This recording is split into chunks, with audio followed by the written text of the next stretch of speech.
All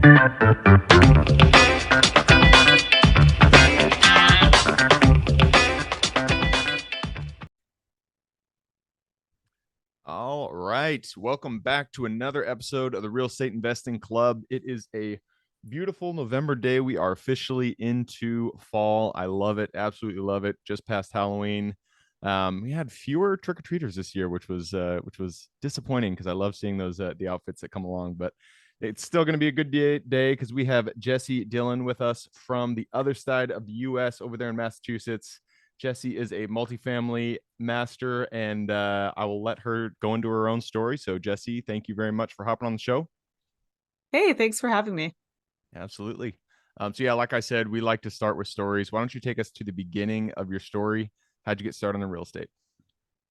Yeah, so what kickstarted my journey into entrepreneurship in general was 2017. I was working for a big box beauty retailer. Um, and I was really passionate about what I did, but at the end of the day, it was still retail management, Mm. just with a fancy disguise on. So when that really didn't fit my lifestyle anymore, and I knew it was sort of a dead end, I went out on a limb and I just went all in on self-employment. So I left that retailer. I opened up a permanent makeup studio. Oh, So cool. at that time, I was a one-woman show doing all permanent cosmetics. Over time, I started to build a team, got a lot busier, built a name for myself in that And did industry. you have like a storefront, or was this kind of like you go Yes. to the client? Okay. Yeah, so we had a location. We have since moved locations a couple times into a bigger, really beautiful space. Um, but a couple years ago, I started realizing this just was not sustainable. It wasn't something I could do forever. Mm. And I dove really deep into the whole FIRE rabbit hole. Oh, So yeah. my plan initially was really, really aggressively investing in index funds so that I could retire. Okay. I love what I do. I still work in that beauty business 1 day a week, but it is really tough on your body, and my personal goal is to be totally time and location independent. Mm-hmm. So working in that business doesn't really fit the long-term vision. But I had realized if I was going to invest aggressively in index funds, it was still going to take me 11 years to retire, and I just wasn't going to be able to keep up that pace. But one podcast led to the next, and someone was talking about real estate investing and how you could actually retire in more like 2 years if you really play it right. And I'm like, even if that's not 100% true, like 3, 4 years is way better than 11 years. Yeah. And having started and run a business, I felt pretty confident that I could figure this whole real estate thing out. And this was like fall of 2021 that I really started diving into everything. Just became a full-time student of real estate investing. So it was actually this month, 2 years ago, that I started making offers on my first property. Nice. Wow, that is crazy. 2 years. And that's the crazy thing about especially people in like the FIRE movement. What does it stand for again? Financial Financial independence, retire independence, early. retire early, yeah. Yeah. Especially people who, that is their 100% main goal is they want to have independence, have freedom, be able to choose their own time and place financially. A lot of people don't realize that it really does, it doesn't happen for everybody, but you can do it in one real estate deal. You don't need to do 100 deals to get yourself to a point where you can be financially independent. It can really be done in one deal, which, that's a year's time frame maximum. So you can do it in a year. Obviously it takes longer for most people. It took me longer. But I really do feel like real estate is, it's the best avenue if, financial independence is your goal. And it sounds like you came to that same realization. So once you made that decision, what were the next steps that you took to try to reach your goal? So once I was, I had spent a couple of months just absorbing as much information as I could, the books, the podcasts, the coaching calls. I did the Bigger Pockets boot camp. And when everything started to sound the same, and Mm-hmm. I was really just looking for the golden nuggets in each podcast or each book, I knew, all right, now it's time to kind of go on an information detox and just use what I've learned so far. I just need to take messy action and do it. And what's the absolute worst that could happen if I just start to take action? So I had started making offers. The first step for me was knowing, okay, how much money do I have to work with? And after that, I actually found my lender first Okay. because I really Interesting. wanted to try and get around the 20% down thing Mm, because I wanted to invest close to home, and Massachusetts, it's more expensive. And I wanted to keep my down payment to under 50,000. So I knew if I wanted to get into like a duplex, I probably had to be able to put down just 10%. So I had found a lender that, if I got the property at a certain discount, I would be able to put down just 10%. So then I essentially went out and found a property that would work with the loan product I wanted to use. interesting. So you chose small multifamily. Duplex is barely a multifamily. So you chose really small multifamily as your first asset class to jump into. Is there a reason behind that, or that was just you didn't know what you didn't know, and that was the thing that made most sense?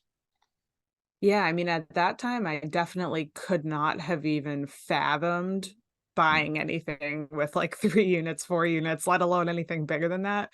yeah. 'Cause I hadn't even ever bought a house before. I was a renter. I Oh, actually okay. was a renter through my first 2 investment property purchases, so I had Wow. 3 rental units, and I didn't have a primary home. Yeah. Um, Were so I you had shaking never in your even gone boots? through. Yeah. Were you shaking in your boots when you signed the papers for that first property? A little bit. It was just so weird because I had never gone through the process, so I didn't even know, is this normal? Is that normal? What do I expect? When does this happen? When does that happen?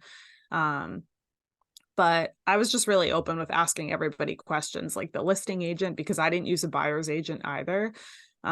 So my lender, the listing agent, my attorney, I just asked them every stupid question that I could come up with through that process. But I closed, I think it was like the day after my birthday, so that was cool. Nice. That's a good birthday present. Yeah. So it sounds like you found this on market, right? Yep, so this property was sitting on the market for, I wanna say, like, 40 days, which Yeah. was really odd at that time. Like, that was kind of a red flag. I think that was turning some people away. They figured maybe something was wrong with it, but it was just a weird setup. It was really ideal for somebody who had a big family and also wanted an in-law apartment that was completely Mm, separate. yeah. But there was a long-term tenant in that smaller unit who was in a lease. So it really wouldn't have worked for that person who needed the in-law unit available right away. But it also wasn't really ideal for an investor because the primary unit was huge. It's like a single family home. Mm. It's 3 bedrooms, 2 bathrooms, 2 bonus rooms. So I Oh, think it wow. just wasn't ideal for either type of buyer. Um, so I went in, I toured it with my husband. He's an electrician, so I wanted him to, take a look at whatever he could look at. And we just went Good in with the to listing agent, and it was so we built rapport with her, which was great. Like we really hit it off, and I think that helped. But I went home and I sent her this huge email, complimenting the property, but it was like explaining in detail why I couldn't do the list price. I could Mm, only do this other price. And yeah. I was like, I really don't want to offend. I did not come in here wanting to lowball, but here are the numbers, and here's why this is the only number that would work. And the property was listed for 410. I had offered 350. We ended up getting it under contract for 357.5, and then it appraised for 420. Oh, So I wow. was over the moon because I was Yeah. walking into so much equity. So yeah, that's the tale of my first property. Yeah. No, I like that, and I like that, you weren't afraid to ask questions when you were going through that process. Because even if you've read every book, listened to every podcast, there's so many things that you just don't get from education, that you do get when you're actually going through it. And it Mhm, is so important to ask the questions, and who cares if you look dumb, and get those questions answered for you, because that's definitely what builds your education, makes you better on the next deal, and it sounds like this one really worked out for you. Once you closed that, you had the property, in your possession. Um, how did you get from there to where you are today? Well, much like every other investor I know, when I closed on that first property, my friends and family thought I was crazy. And I was like, all right, well, I'm just going to relax for a little bit now, pick up the books again. No, I immediately went out and started offering on the next property. I wanted to try out short-term rentals Mm, because I knew I could kind of flex my business muscle and my customer service muscle in that field. So I thought I kind of had an edge. So I got under contract. I think I bought that next property in May or June of 2022. So it was just a couple months after I closed on that first one. It was a single family home up in New Hampshire, as a vacation rental. Same thing after that. I was like, okay, now I'll just rest. I'll relax. I'll regroup. Immediately went out and found the perfect house hack. So oh, it's a nice. duplex. Um, Also in Massachusetts, it's a duplex. One side was newly flipped. That's the side that we live in. We also midterm rent our guest room. So it's kind of a twofold house hack. Okay. After that property, I was kind of tapped out of capital. I Mm, was like, I just bought 3 properties in 9 months in a high cost area. So I sort of thought maybe I did something wrong. Like, I mm. feel like you're never really supposed to run out of money somehow as Yeah, an that happens. investor. I feel like every even, real estate investors that I know who just have so many properties, every investor feels broke because we're putting all the money into our into our properties. So I feel like Yeah. the capital problem is always going to be there. You just got to keep moving forward and keep looking for more sources of capital. Yeah, so right after that, I was kind of in this slump. I felt like maybe I did something wrong. I went to BPCon and I had this huge realization that everyone hits that point at Mm. some point, and it was almost like a rite of passage that maybe I should be proud of. So I just thought, okay, now it's time to I have to approach the next property differently. I have the time and knowledge, but I don't really have the money. So I knew I had to find someone to work with who did have the money, but doesn't really have the time or knowledge, and that would be a great partnership. So I had put out feelers to a bunch of people in my network, essentially saying, this is what I've been doing. This is what I'd like to do next. If you happen to know anyone who might fit this description, feel free to send them my phone number. And one of my clients at the beauty salon, she had actually referred me to one of her friends. And her and I had a couple meetings. We met for coffee. We talked on the phone a bunch of times. And ultimately, we felt like there was just a really good vibe. It felt right. We both felt like this situation was too good to be true. And that I feel like was an indicator for me, okay, this is the right partner. So we had started making offers on larger properties because I knew, okay, for me to achieve my FIRE goals, right? Like my early retirement goals, I need to be somewhere around like a net 30 rental units. And I hate the whole unit count thing. I think it's Yeah. a What? vanity number, Okay. Why but did you choose unit count versus I mean fire that is all based on the amount of money that you're bringing in. Were you just assuming that each unit had a certain amount of net income coming to you per month or yeah, so typically, like, we'll only go for properties where each unit, once we achieve market rents, if it's value add multifamily, like once the property is really optimized, which I know could take a handful of years, I really only want to go for something that could cash flow about 500 a unit after everything. okay. So with that said, it's just an easier thing for me to digest, like, okay, I'm shooting for 30 net units, and that could look like 60 units owned via 50-50 partnerships, 30 units owned by myself, or a mixture of those two is more likely. Gotcha. So I figured, okay, I can either experience death by a thousand paper cuts and buy 500 duplexes, or I can just start to get into bigger properties. So my partner and I, we wanted to go for properties with at least 10 units, and commercial underwriting made more sense for me anyways. Like as a business owner, I felt like it was a lot easier for me to grasp and it made more sense. So this past summer, we closed on a 13 unit value add multifamily. We decided to go long distance, which was not the original plan, but it just became so hard to find properties that cash flow in Massachusetts. Mm-hmm. And we were looking for home runs, but everybody else was out here perfectly happy to get a base hit or a break even property because they wanted to be in Massachusetts. But that wasn't in line with our goals for ourselves. So we ended up going long distance to Illinois. And Illinois, yeah, interesting. we That's the state that everybody does not want to own in. well, it's funny because, I say that and a lot of people are like, "Oh, that's a tenant-friendly state," but Massachusetts is too, so I'm Oh, used to so you're that. used to it, yeah. Yeah.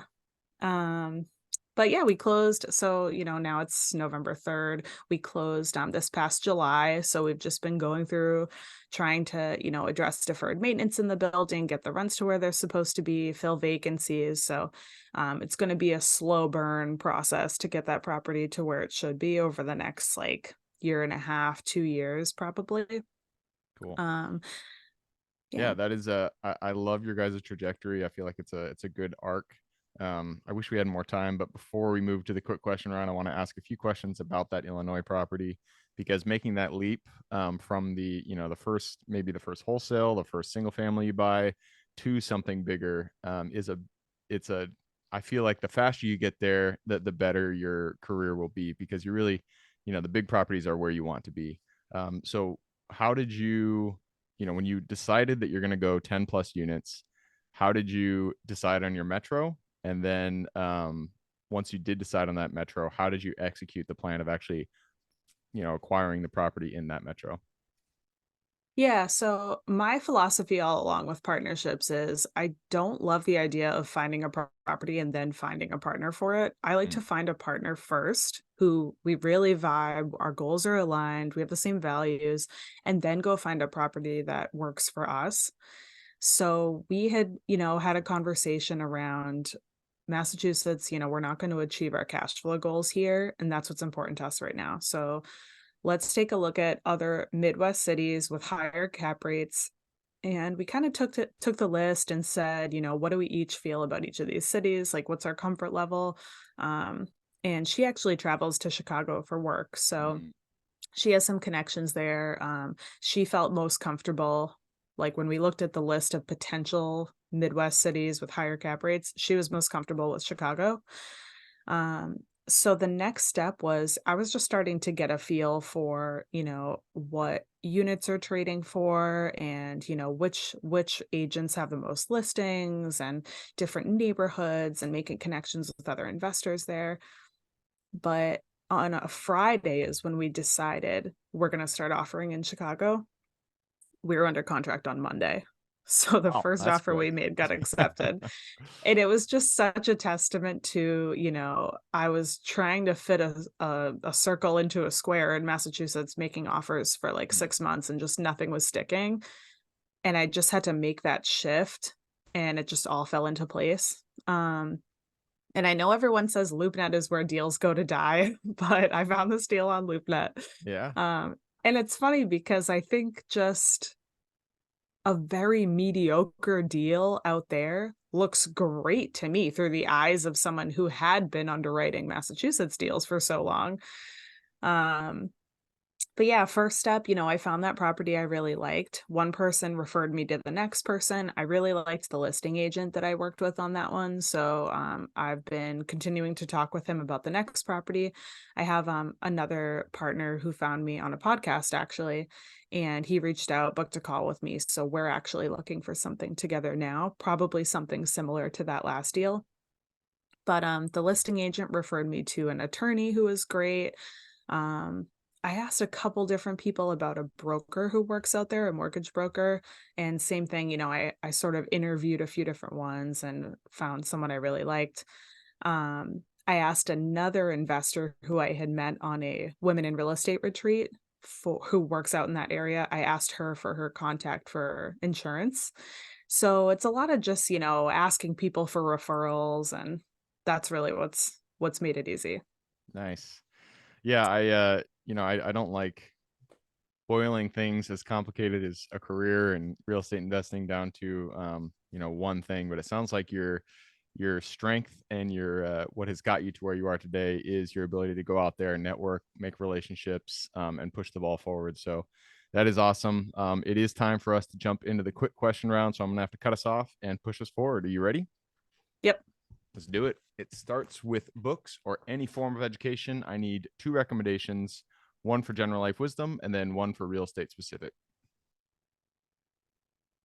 General life wisdom, this one really only pertains to women, but may interest men also. It's a book called In the Flow, Mm, and it's essentially about how women can like harness the power of their cycle every month to do better in work, in life, in relationships.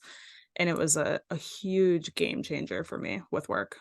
nice. That's I mean, even for Hmm. men, it would help you if you have a female partner. I bet you it'll Hmm. help them to understand their female partner. So good recommendation. How about for real estate? For real estate, I'm really a big podcast person. My favorite real estate podcast is the Bigger Pockets Real Estate Podcast, but I do also love their Rookie podcast. And I also love the Wire podcast, Women Invest in Real Estate by Amelia and Grace. Cool. Awesome. Good recommendations. Moving us on to the next question, and this is for your younger self. So let's go back to the Jessie who was just starting out in the beauty industry, you know, wide-eyed, looking to make her first business. Go to her, look her in the eye, give her one piece of advice moving forward. My biggest piece of advice would just be anytime you think something's going wrong, that's exactly how it's supposed to be going. If it sucks in the moment, just don't worry about it. It's all happening how it's supposed to happen. Yeah, that's actually really good advice because shit always does hit the fan. But it's Yeah. not a problem. It's just something. It's just something you got to get through, and it's a lesson you got to learn. So, great advice. Moving us on to the next question, and this is about the U.S. It's a big place, a lot of opportunity out there. You've already mentioned Chicago and Massachusetts, so I'm going to take those off of the board. If you were to look at other metros in the U.S., what is the single metro that you'd be most excited about investing in today? Oh god. I honestly don't look too far into this because I have to really consciously stay away from the shiny object Yeah, syndrome and not yeah. get too excited.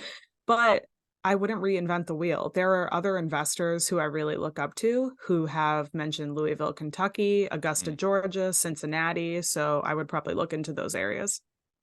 Yeah, I've heard good things about Louisville too. We've looked for deals out there, but haven't found anything that screams at us. But definitely heard it's good.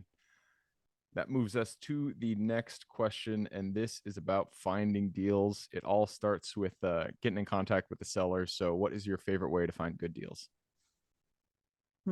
Relationships with commercial real estate brokers, like those pocket listings. I mean, those are always going to be the best deals with the least amount of competition. Um, I'm not a huge proponent of trying to, go direct to seller for your own deals. I really like having an agent involved and doing some of that legwork for me.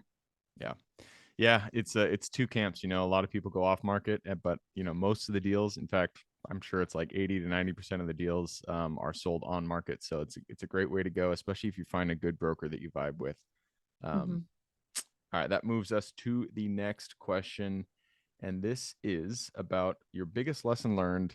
Doesn't have to be a deal gone bad, but something that happened in a deal that kind of threw you off guard. What is your biggest lesson learned through that deal?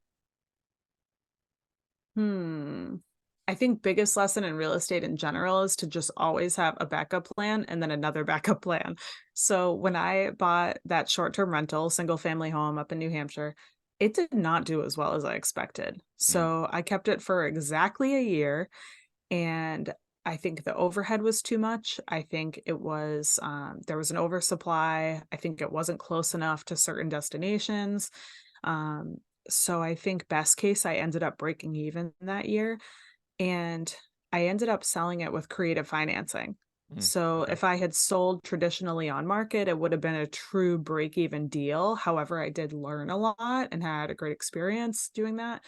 But selling it creatively, I ended up making a profit of about 75,000 on the deal. So Yeah. just getting creative with backup plans. Yeah, I and especially with seller, I don't know if you seller financed it, but creative financing is I'm the biggest proponent of that, both buying and selling. You know, it gets deals done that wouldn't otherwise get done, especially in environments where interest rates are 7+. So love to hear that. That moves us to the very last question. This is for the listeners. You've given us a lot to think about. I'm sure people want to reach out, get in contact with you. Where is the best place for people to find you? Instagram is definitely best. So on Instagram, I'm Jessie Dillon with an underscore at the end. Perfect. That is JESSIEDILLON_ on Instagram. I'm going to put that link in the show notes. So if y'all want to reach out to Jessie, just click the little more in the description. It'll pull down that full description. In there, you can find her link. All right, Jessie, that wraps it up. Thank you very much for hopping on the show. Yeah, thanks for having me. Absolutely.